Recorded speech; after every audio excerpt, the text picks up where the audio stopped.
আজি শুক্ৰবাৰে ঋষিকেশ ফাউণ্ডেশ্যনৰ উদ্যোগত দ্বিতীয় বৰ্ষৰ বাবে পলাশবাৰী সাংস্কৃতিক বিকাশ ভৱন প্ৰেক্ষাগৃহত সদৌ অসম ভিত্তিক চিত্ৰাংকন বাদ্যযন্ত্ৰ প্ৰতিযোগিতা ও মুকলি সভা অনুষ্ঠিত কৰা হয়। ধৰ্মেন্দ্ৰ বৰুৱা আৰু জ্যোতিকাদিকা বৰুৱাৰ একমাত্ৰ পুত্ৰ সন্তান ঋষিকেশ দ্বীপ বৰুৱাৰ পবিত্ৰ স্মৃতি জীয়াই ৰখাৰ স্বাৰ্থত 14 সংখ্যক জন্মবাৰ্ষিকীৰ দিনটোতেই দ্বিতীয় বাৰ্ষিক ঋষিকেশ ফাউণ্ডেশ্যনৰ উদ্যোগত পলাশবাৰী সাংস্কৃতিক বিকাশ ভৱন প্ৰাংগণত সদৌ অসম ভিত্তিক চিত্ৰাংকন বাদ্যযন্ত্ৰ প্ৰতিযোগিতা ও মুকলি সভা অনুষ্ঠিত কৰা হয়। উক্ত অনুষ্ঠানটোৰ কাৰ্যসূচী হিচাপে ৰাতিপুৱাৰে পৰা পুত্ৰ ঋষিকেশ দ্বীপ বৰুৱাৰ স্মৃতিত বন্তি প্ৰজ্বলন ও মাল্যাৰ্পণ কৰা হয়। বন্তি প্ৰজ্বলন ও মাল্যাৰ্পণ কৰে ঋষিকেশৰ আইতাক শ্ৰীমতী দীপালী শৰ্মা ডেকাই। ইয়াৰ লগতে 120 গৰাকী প্ৰতিযোগীৰ অংশগ্ৰহণেৰে চিত্ৰাংকন প্ৰতিযোগিতা অনুষ্ঠিত কৰা হয়। আনহাতে বিভিন্ন বাদ্যযন্ত্ৰৰ সুৰত সদৌ অসম ভিত্তিক বাদ্যযন্ত্ৰ প্ৰতিযোগিতা অনুষ্ঠিত কৰা হয়। প্ৰতিযোগিতাত অংশগ্ৰহণ কৰা সকলো অংশগ্ৰহণকাৰীক প্ৰমাণপত্ৰ বিতৰণ কৰা হয়। এই অনুষ্ঠানতে এখনি মুকলি সভা অনুষ্ঠিত কৰা হয়। মুকলি সভাৰ আঁত ধৰে অপূৰ্ব গোস্বামীদেৱে। সভাত সভাপতিত্ব কৰে বিমল শৰ্মাদেৱে। সভাৰ মাজতে প্ৰতিযোগীসকলক পুৰস্কৃত কৰা হয়। সভাত বিশিষ্ট ব্যক্তি হিচাপে উপস্থিত থাকে ৰিদীপ কলিতা, জাহ্নৱী দেৱী, ৰঞ্জন কুমাৰ দাস, কল্প কুমাৰ, দীনেশ কলিতা, বাসুদেৱ শৰ্মা, কৃতি শিক্ষক বিচিত্ৰ কুমাৰ প্ৰমুখ্যে ভালেমান গণ্যমান্য ব্যক্তি। নমস্কাৰ, আমি ঋষিকেশ ফাউণ্ডেশ্যনৰ তৰফৰ পৰা আটাইকে আন্তৰিক ধন্যবাদ জ্ঞাপন কৰিছোঁ এই অনুষ্ঠানটি ইমান সাফল্যমণ্ডিত কৰাৰ বাবে। আমাৰ উদ্দেশ্য আছিল মোৰ ল'ৰা ঋষিকেশ সকলোৰে মাজত জীয়াই থাকক, যিহেতু সি বেছিদিন জীয়াব নাপালে, তাক জীয়াই ৰখাৰ উদ্দেশ্যে আমি এই অনুষ্ঠানটো আৰম্ভ কৰিছিলোঁ যোৱাবাৰ। এইবাৰ ঋষিকেশ ফাউণ্ডেশ্যনৰ প্ৰথম বৰ্ষপূৰ্তি আৰু চিত্ৰাংকন আৰু বাদ্যযন্ত্ৰ সংগীত প্ৰতিযোগিতা আমি যোৱাবাৰো আয়োজন কৰিছিলোঁ, যোৱাবাৰ দদৰাত কৰিছিলোঁ আৰু এইবাৰ দ্বিতীয় বৰ্ষৰ বাবে আমি এই অনুষ্ঠান ইয়াতে পলাশবাৰী সাংস্কৃতিক বিকাশ ভৱনত আয়োজন কৰিছোঁ। আৰু আমি অতি আনন্দিত হৈছোঁ যে যোৱাবাৰতকৈ এইবাৰ ল'ৰা ছোৱালীৰ সংখ্যা বাঢ়িছে। এইবাৰ প্ৰায় 120 গৰাকী চিত্ৰশিল্পীয়ে, আমি ভৱিষ্যতৰ চিত্ৰশিল্পীয়ে ইয়াত অংশগ্ৰহণ কৰিছে আৰু আমি আপ্লুত হৈছোঁ ছবিবোৰ চাই। লগতে বাদ্যযন্ত্ৰ সংগীত প্ৰতিযোগিতাতো 26 গৰাকী প্ৰতিযোগী ইয়াতে অংশগ্ৰহণ কৰিছে আৰু সুন্দৰ প্ৰদৰ্শন কৰিছে। আমি সঁচাকৈ আপ্লুত হৈছোঁ আৰু আমি যিটো আশালৈ আগবাঢ়িছিলোঁ আজি কৃতকাৰ্য হোৱা যেন অনুভৱ হৈছে। আৰু লগতে আমি সকলোকে আহ্বান কৰিছোঁ, এই অনুষ্ঠানটো আমি অকল পলাশবাৰী, দদৰা, মিৰ্জাতে সীমাবদ্ধ নাৰাখোঁ।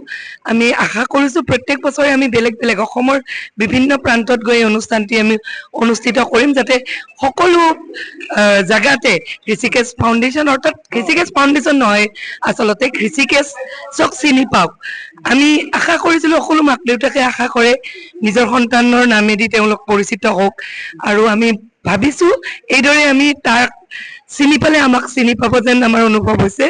আৰু তাৰ যিবিলাক আশা আছিল, সি দুখীয়াৰ কাৰণে বহুত কিবা কিবি কৰিব বিচাৰিছিল, দুখীয়া মানুহৰ দুখী সহ্য কৰিব নোৱাৰিছিল আৰু সেইকাৰণে আমি এইবাৰ ভাবিছোঁ যিহেতু সি নাই, তাৰ ঠাইত প্ৰতি বছৰে আমি একোটাকৈ যিখিনি প্ৰাইজ পাব তাৰ উপৰিও এজন ছাত্ৰ বা ছাত্ৰীক আমি আমাৰ ফাউণ্ডেশ্যনৰ তৰফৰ পৰা এবছৰৰ কাৰণে যিটো দিশত তেওঁ মানে পাৰদৰ্শিতা দেখুৱাই বা আগ্ৰহী হয় সেই দিশটোত আমি আনুষ্ঠানিক শিক্ষা প্ৰদান কৰিম বুলি আমি আগবাঢ়িছোঁ। যোৱা বছৰ 6 গাঁৱৰ এগৰাকী ছাত্ৰীক আমি দিছিলোঁ এই পুৰস্কাৰটো। এইবাৰ আমি গম পাম, আমি জুৰি মেম্বাৰ কৰি দিছোঁ, তেখেতসকলে বিবেচনা কৰিব বিভিন্ন দিশৰ পৰা। এইবাৰ বেলেগ হয়তো হ'ব পাৰে, গতিকে আমি এইদৰে আগবাঢ়িম আৰু আশা কৰিছোঁ আটাই এই অনুষ্ঠানটিক আদৰি লওক। আমি অকল যে এই চিত্ৰাংকন বা বাদ্যযন্ত্ৰ সংগীত প্ৰতিযোগিতাতে আমি সীমাবদ্ধ নাথাকোঁ, বিভিন্ন ক্ষেত্ৰত ল'ৰা ছোৱালীবিলাকৰ বৌদ্ধিক বিকাশৰ কাৰণে যিটো দুৰ্যোগ হৈছে, যিটো সময়, সেই সময়খিনিত ল'ৰা ছোৱালীক আচলতে শাৰীৰিকভাৱে নহয় বৌদ্ধিকভাৱে আগবঢ়াই নিয়াৰ গুৰু দায়িত্ব আমাৰ প্ৰত্যেকজন নাগৰিকৰে আৰু আমি এইদৰে আগবাঢ়িম বুলি ভাবিছোঁ। এইটোৱে আমাৰ প্ৰধান উদ্দেশ্য আৰু আপোনালোক সকলোৱে সহায় সহযোগিতা দিয়া, পৰামৰ্শ দি আমাক আগবঢ়াই নিব বুলি আমি আশা কৰিছোঁ। নমস্কাৰ, আজি ঋষিকেশ দ্বীপ বৰুৱাৰ 14 সংখ্যক জন্মদিন আৰু এই জন্মদিনতে আমি আজি দ্বিতীয় বৰ্ষ হিচাপে এই ঋষিকেশ ফাউণ্ডেশ্যন তৰফৰ পৰা সদৌ অসম ভিত্তিত চিত্ৰাংকন আৰু বাদ্যযন্ত্ৰ সংগীত প্ৰতিযোগিতা আয়োজন কৰিছোঁ। আৰু আজি দিনজোৰা কাৰ্যসূচীৰে পলাশবাৰী সাংস্কৃতিক বিকাশ ভৱনত এই অনুষ্ঠানসমূহ হৈ যায়। ৰাতিপুৱা 9:30 বজাত ঋষিকেশ দ্বীপ বৰুৱাৰ পবিত্ৰ স্মৃতিত বন্তি প্ৰজ্বলন আৰু পুষ্পাঞ্জলি প্ৰদান কৰে আইতাক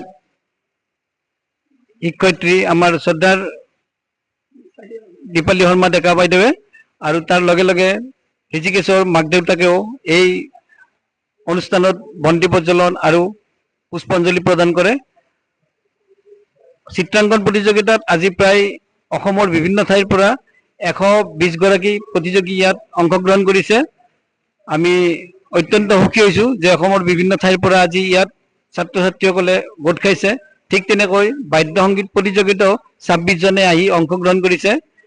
আৰু আবেলিলৈ আমি এখন মুকলি সভা আয়োজন কৰিছোঁ আৰু এই সভাতে আমি এই প্ৰতিযোগীসকলক তেওঁলোকৰ বঁটাসমূহ প্ৰদান কৰিম।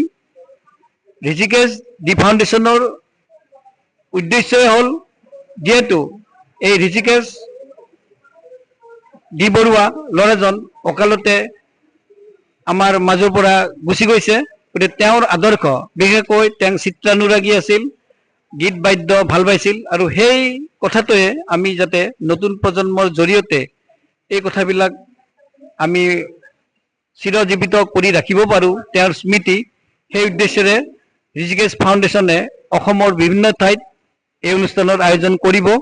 বিগত বছৰবোৰত যোৱা বছৰত দদৰাত আমি অনুষ্ঠান পাতিছিলোঁ আৰু আজি পলাশবাৰী সংস্কৃতি বিকাশ ভৱনত পাতিছোঁ।